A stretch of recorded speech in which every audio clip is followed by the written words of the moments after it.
5 years back, my older sister, Jackie, ran away with her deadbeat college dropout boyfriend, Scott. She was 20 at the time he was 21, and they'd been together for 5 years by then. The two of them had been inseparable since school, and my family had never approved of him because he had always been up to no good. He was not particularly good at academics and was constantly getting in trouble at school and in high school. He started smoking and drinking and doing everything that one should not do. My parents always wanted her to break up with him, but she was determined to be with him, and there was not much that we could do because even when we would fight about him, she would still go see him afterwards, and it didn't matter to her that he was not the right kind of person for her. And then we lost my father 5 years back to a massive cardiac arrest. I had just turned 19 at the time, and I still remember feeling like my world had been turned upside down. Even then, Jackie refused to cut down on her time with Scott and even invited him to the funeral, knowing that we did not have a good relationship with him. At the funeral, he was high as a kite, and that was where we drew the line. My mother and I told her that we would not entertain this anymore, and she had to choose between us. So she ran away with him just because we had said that we were not going to support her and fund her lifestyle if she continued to be with him. It was very difficult for us to come to terms with, but she was an adult and we could not stop her. So for the past 5 years, we have had no contact with her since she was the one who cut us off. After my father passed away, I decided not to go to college because I wanted to work and financially support my family. My mother had been a stay-at-home mom all along, and she could work, but I did not want her to. She had even offered to take up a job as a secretary and then send me to college, but we had had a comfortable life so far, and I did not want to compromise that. Besides, my dad had also been working since he was 18 as well, and had never even gone to college, so if he could do it, so could I. And I had faith in myself. So I started small and got a low-income job as an intern, but then I worked my way up, and now I'm pretty comfortable. I work in sales, and I would like to believe that I have been able to maintain the standard of living that my father had left for me. Of course, it also helped that he had left us a certain amount of money when he passed away, so we were able to survive on that as well when I was not earning much. My mother was also very helpful in the beginning. She did everything in her power to make sure that I did not need to do any of the household chores when I came home from work, and was just overall very resourceful. We have tried our best to do well for ourselves in the past 5 years, and even though we did miss Jackie, there was not much that we could do about that. Even though I have been the breadwinner of the household for the past 5 years and have been financially supporting my mother, I always knew that she really missed Jackie, since Jackie had always been her favorite from the beginning. She never treated me badly, but it was obvious that she had a soft corner for her elder daughter. And when she had run away, there was a huge void in my mother's heart, and I was aware of it. She never talked about her. She stopped pretending like she had another daughter, and it was just the two of us. I had gotten used to that, but then about 10 days ago, Jackie and a young boy who could not have been older than 3 or 4 years old showed up at our doorstep after 5 years. Both my mother and I had been at home at the time, and they showed up, and when I saw the two of them through the eye hole, I was shocked. However, my mother did not even wait to discuss it with me and just opened the door as soon as I told her who it was. She did not wait to consult whether I wanted them inside the house or not. But I could forgive that, since I could sense that she was really worried and excited at the same time. And at the end of the day, she was still a mother. She immediately hugged and welcomed her in, along with the little boy who she claimed was her son. The two of them looked worse for the wear, and Jackie had literally shrunk to half her size. It was very obvious that they had been suffering for a really long time because their clothes were really dirty and old. They had also been patched up in weird places, and I could see that their hair was also greasy, and it looked like they hadn't been able to shower for days. But the most concerning of all was her body, which looked really upsetting since she had lost a lot of weight and was looking really bony. Jackie has always been plump, and seeing her like this was shocking. There were bags under her eyes. And gosh, it was just really pathetic to look at them. I remember feeling very uneasy when I saw her for the first time after 5 years, and I can't even describe to you guys how awful it felt. I could tell that she had obviously not been in the best living conditions for the past few years, and it really showed. So even though I've been skeptical about letting them in, I could not blame my mother for bringing them inside. As soon as they were inside, my mom forgot all about everything that happened in the past and immediately started talking to them and converting them because she knew that they had been through a lot. Jackie then started telling us that after she and Scott had run away together, it had been difficult for them because he was a college dropout and she had also dropped out at that point and there was nobody to offer them jobs. It was still easier for me since I used my family's connections to get my first internship, but she did not have anybody helping her out. After some weeks of struggle and literally living hand to mouth, they were able to find really low income jobs for themselves, and that's how they've been living for the past few years. They had switched jobs a couple of times, but had not been able to move up like I had, and so things were really bad for the two of them for quite some time. Jackie and Scott had been fighting a lot in the recent past, and especially after their son had been born, things had gone from bad to worse, and he had ended up cheating and kicking her out of the house a couple of weeks ago. With nowhere else to go, she had come to the only place that she knew she would be accepted, which was back home. She wanted to ask us to forgive her for everything that they had put us through and take us back into their lives. I wanted to discuss it with my mother before committing to anything, but before I could even say that I needed a moment to discuss this, she told them that they did not need to worry about anything anymore because now they were back and she was going to take care of them. I found that a little shocking because I was the one who was earning. So it was technically something that I would definitely have to be a part of, and I felt like this was something that we needed to discuss. But she had already said that, and Jackie seemed so happy that I did not feel like raining on their parade. It was not until later that they had gone to freshen up that I pulled my mother aside and I asked her if she was serious about this because for 5 years we had not been in touch with them, and we didn't even know exactly how they had managed to get themselves in such a bad state. Because from what they had told us, they had had jobs in the past, so they should have been able to save some money at the very least and be able to live decently. However, from the looks of it, it seemed like they had been spending their money on something else altogether. And I had a sneaking suspicion that she might have been into drugs or something because there was no way that they had jobs in the past and were still looking like that. If they were into shady and illegal things, I did not want to accept them back into our lives so quickly and thought that we needed some time to think about this. But my mother was not on board with that. She told me that after 5 years, my sister had finally come back home, and now it was her family's duty and responsibility to make sure that she was well taken care of. My mother made it very clear to me that she was not interested in whatever she had been up to in the past, and now that she was back, it was a clear sign that she wanted to get her life back on track.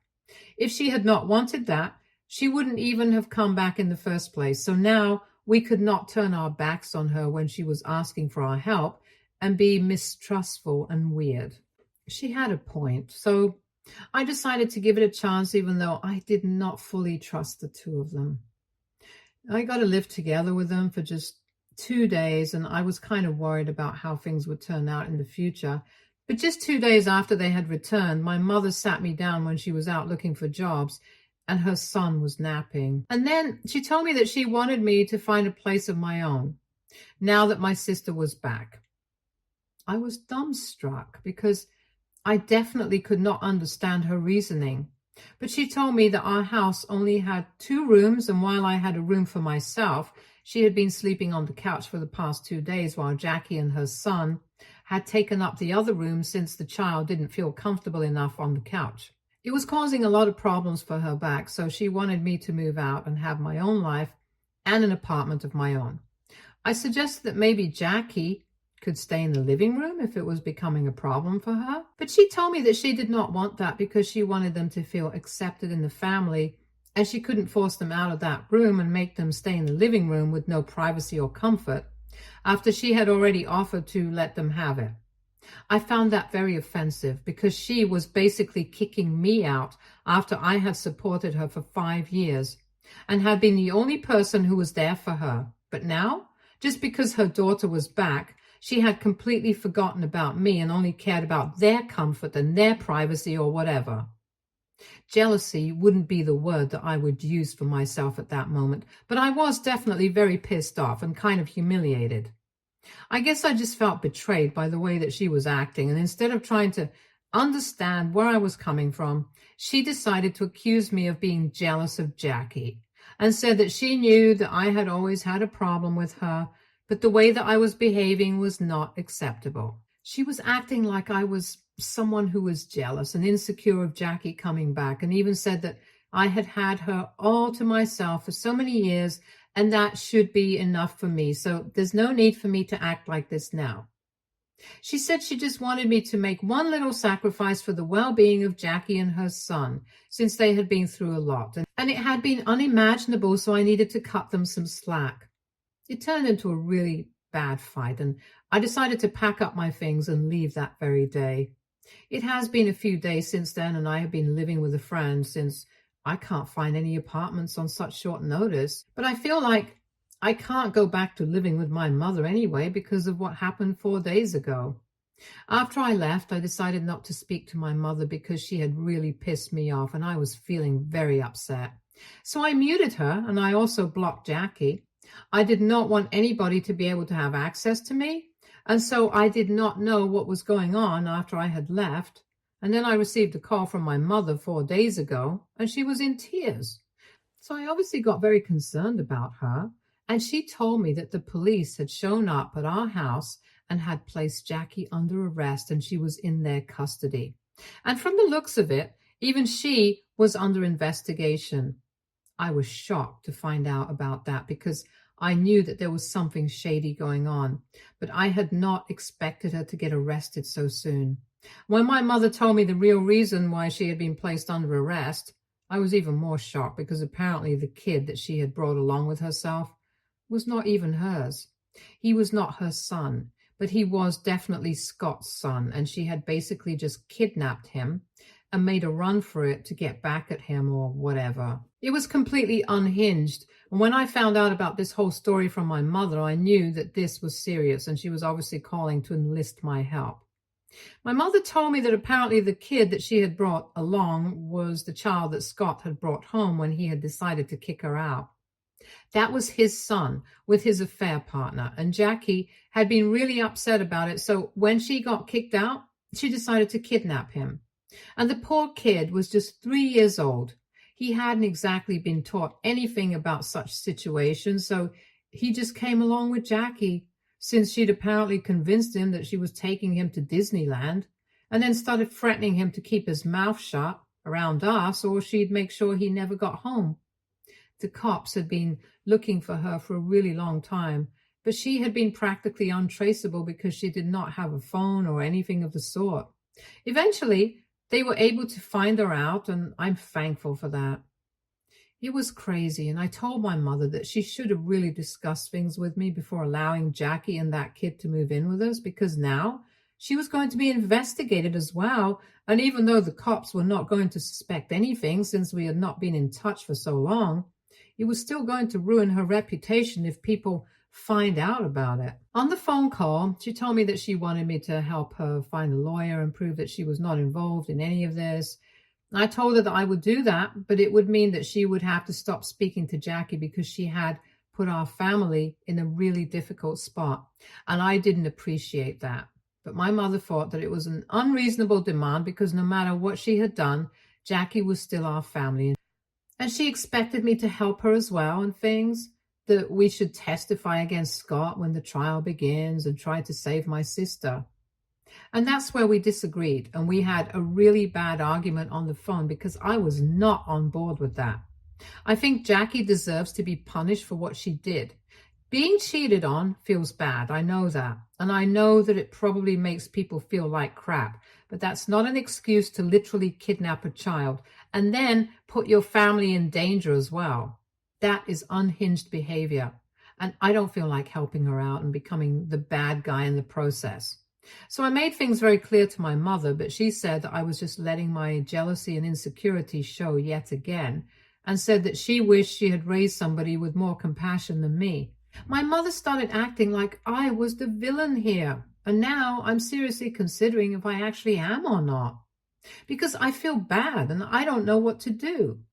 AITA for refusing to help my estranged sister stay out of jail? Update 1. So 3 days have passed since I posted my update here. I would just like to thank everybody who took out the time to respond to my original post. That's really kind of you guys. Anyway, after reading the comments and thinking about stuff on my own, I decided I was going to do my duty to my mother and put her in contact with a good lawyer that I knew, because I did not want her to suffer. But at the same time, if she chooses to help Jackie out and represent her as well, I'm going to ask her to back off. My only duty is to my mother, not to Jackie. She abandoned our family long ago, and I no longer feel the need to justify or stand by her. If my mother does, that's her own business. I don't want to interfere with that. But then again, I don't feel the same way, and I have been very clear on that front. I cannot believe that my mother tried to gaslight me and make me believe that I was the bad guy for not wanting to help out my sister, who is literally a kidnapper. That was really unfair of her. But anyway, I can't help the situation now. I'm still living with a friend and trying to look for an apartment just so that I can be distracted from all of this. I know my mom will not go to jail. She has nothing to do with any of this, and everybody knows that we have not even been on speaking terms with Jackie for the past couple of years. But then I'm always worried for her. Even though we're not on speaking terms right now, I'm still worried for her, because it has just been the two of us for so long. After my father, she was the only person who was there for me, so I do have a relationship with her, and it's very important to me. But I don't know. The only thing I can take solace in right now is that the lawyer that I have contacted and put her in touch with is a solid woman, and she has had plenty of experience in keeping people out of prison, so I'm counting on her. She's also agreed to help me out and lower her charges for me, specifically since I'm really good friends with her brother and we work together. Her brother has reassured me that everything is going to be fine, and I'm taking their word for it. Until then, however, I'm going to make sure I don't speak to my mother, since she hasn't shown any interest in speaking to me after I had that phone call with her the other day. Even after the lawyer contacted her and agreed to take her help and allow her to represent my mother, she still didn't even call me to thank me for what I did for her. So I don't know how to feel about any of that, but I'm just hoping that she comes around. Update 2. Hello, so the trial against Jackie has begun, and it's going to be really intense for my mother. I'm pretty sure it's not going to be easy for her to watch her favorite daughter being persecuted. She has not tried to get in touch with me after that phone call that we had the other day, even though she is working with the lawyer that I put her in touch with to represent her. Like I said in my previous update as well, I had been expecting her to contact me to at least just thank me. But nothing of the sort has happened. Anyway, I did what I had to do as her daughter, and now it's not my business anymore, since she has made it very clear to me that she doesn't want me to be a part of her life. Up until a couple of days ago, we were not on speaking terms, but at least she did not have me blocked everywhere. However, I found out recently that she had blocked me on Facebook and had even blocked my number, because I tried to call her to confront her about blocking me on social media, and then I realized that my phone number was blocked as well.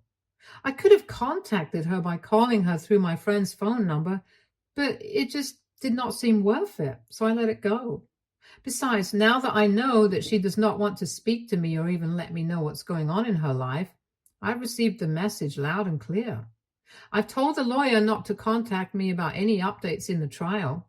My only job was to put her in touch, and I did that. And now I don't need to know what's going on and bother myself with it. The search for the apartment has been going well, though, since I have been able to finalize one, and the rent is a bit high.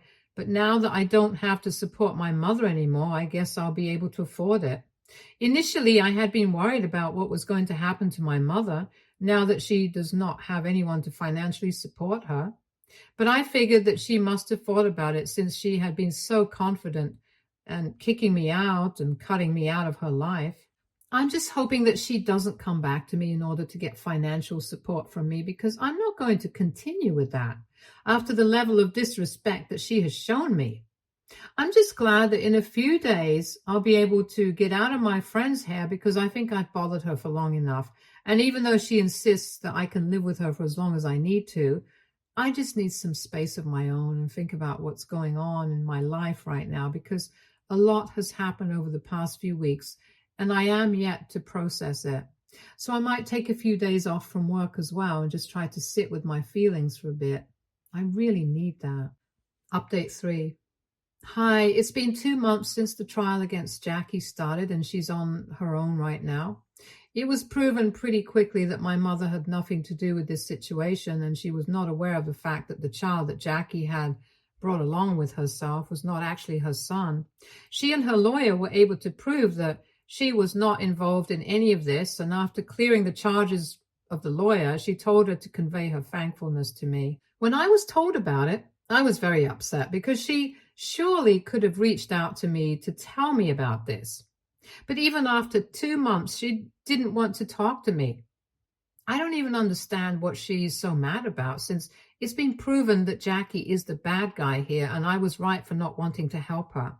I really want to confront her about it, but I don't know if it's worth it or not. I've been struggling with this dilemma for the past few days, because ever since the lawyer reached out to me and said that this is what my mother had to say, I've been having mixed feelings about what to do. My life is going smoothly right now. I have a decent job and I'm about to get promoted at work. I have my own apartment and I've been living by myself for the past couple of months, which has been nice. Lonely, sure, but really nice. I have even started seeing somebody for the past few weeks, so everything is going on track. But I feel like I really miss my mom. And I know that most people in the comment section have said that she is really toxic and I need to keep her out of my life. But she's still my mother, and I guess you guys are forgetting that after my father passed away, she was the only person I had. We had other family members as well, but then the only person who could actually feel and share my grief was her. And I really do miss her, even though what happened recently was not right.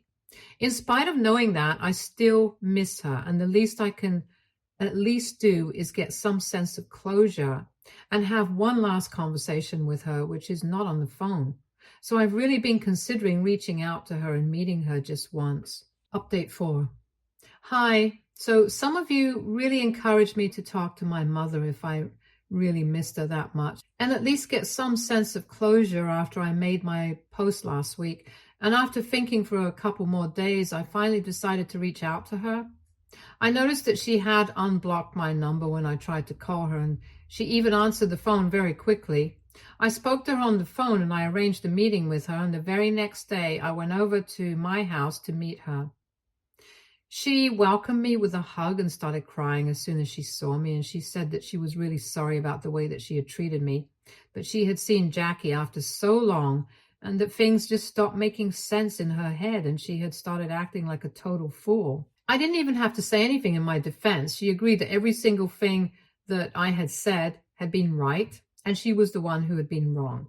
She literally begged me to forgive her and said that she did not have anybody apart from me, and she had realized that her soft spot for Jackie had caused her to turn a blind eye to how psychotic she had been. But during the trial, she had realized that Jackie had not just been harmful to herself, but her actions had hurt the family, and I was right in not wanting to help her or have any contact with her.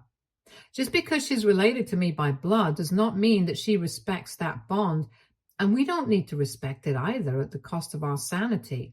She told me that she had conceived Jackie after a lot of struggles, and that's why she always thought of her as special. But she now knows that she was wrong, and she should not have treated me that way. I was not surprised about the fact that she confessed to having a soft spot. Everyone had known that all along.